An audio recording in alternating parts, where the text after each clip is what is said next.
আজকাল একটা ট্রেন্ড শুরু হয়েছে, সেটা হচ্ছে রক্তের ইনজেকশন বা রক্তের স্যালাইন।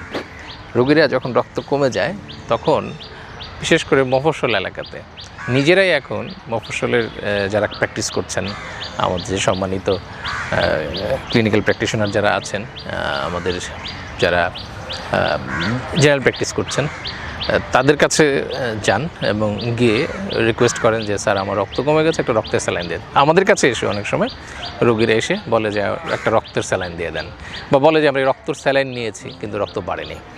এই রক্তের স্যালাইন হচ্ছে আসলে মূলত আয়রন ইনজেকশন। তো আয়রন ইনজেকশনটা কখন জরুরি? আয়রন ইনজেকশন আমরা তখনই নিব যখন একজন রোগীর আয়রন অনেকখানি কমে যাবে। তো আয়রন কমে গেলেই যে আয়রন ইনজেকশন লাগবে তা কিন্তু না, কারণ আয়রন ইনজেকশন না দিয়েও আমরা আয়রন ট্যাবলেট মুখে দিয়েও কিন্তু আমরা আয়রন কারেকশন করতে পারি। এবং আয়রন ইনজেকশন এবং মুখে খাওয়ার যে আয়রন, এই দুটোর কার্যকারিতা তেমন পার্থক্য নেই। বিশেষ বিশেষ কিছু ক্ষেত্রে আমরা আয়রন ইনজেকশনকে প্রেফার করি। যদি এরকম হয় যে না, রোগী ট্যাবলেট খেতেই পারে না, সে ট্যাবলেট খেলে তার প্রচণ্ড সাইড ইফেক্ট হচ্ছে, অ্যাসিডিটি হচ্ছে, ভমিটিং হচ্ছে, এরকম হয় কারো কারো ক্ষেত্রে, তাহলে তার ক্ষেত্রে আমরা ইনজেকশন প্রেফার করব। কিছু মানুষ আছেন যারা নন কমপ্লায়েন্ট পেশেন্ট, দীর্ঘ সময় ধরে তারা কোনো ওষুধ খেতে পারেন না বা চান না, তো তাদেরকে আমরা 2 ডোজ ইনজেকশন দিয়ে আমরা আয়রনটা বাড়িয়ে নিতে পারি। অনেক সময় আমরা মনে করি যে খুব আমাদের ইমার্জেন্সি, দ্রুত আমাকে এটা বাড়াতে হবে, রোগী আসলে ঠিকভাবে ওষুধ খাবে কিনা আমি সন্দিহান, এরকম কিছু কিছু ক্ষেত্রে আমরা আয়রন ইনজেকশন দিয়ে থাকি। কিন্তু যদি আমরা মনে করি যে না, এই রোগী ঠিকমতো ওষুধ খাবে, দীর্ঘদিন ওষুধ সে খেতে পারবে এবং তার তেমন কোনো সমস্যা নেই, খেলেও তেমন কোনো প্রবলেম হওয়ার সম্ভাবনা নেই, তাহলে আমরা তাকে আয়রন ট্যাবলেটই আমরা প্রেফার করব। মনে রাখবেন, আয়রন ইনজেকশন যে আয়রন ট্যাবলেট থেকে দ্রুত কাজ করবে ব্যাপারটা এরকম না। আচ্ছা, তার মানে হচ্ছে যে যদি আয়রন ইনজেকশন আমরা দিতে চাই বা রক্তের স্যালাইন বলতে সাধারণ মানুষ যেটা বোঝে, সেটা যদি দিতে হয়, সেটা দিতে হবে তখনই যখন তার আয়রনের ঘাটতি থাকবে। কিন্তু আয়রনের ঘাটতি ছাড়াও তো আসলে অসংখ্য কারণে আমাদের রক্ত কমে যেতে পারে। আমাদের হিমোগ্লোবিন কমে যেতে পারে, ভিটামিন B12-এর অভাবে, ফলিক অ্যাসিডের অভাবে কমে যেতে পারে।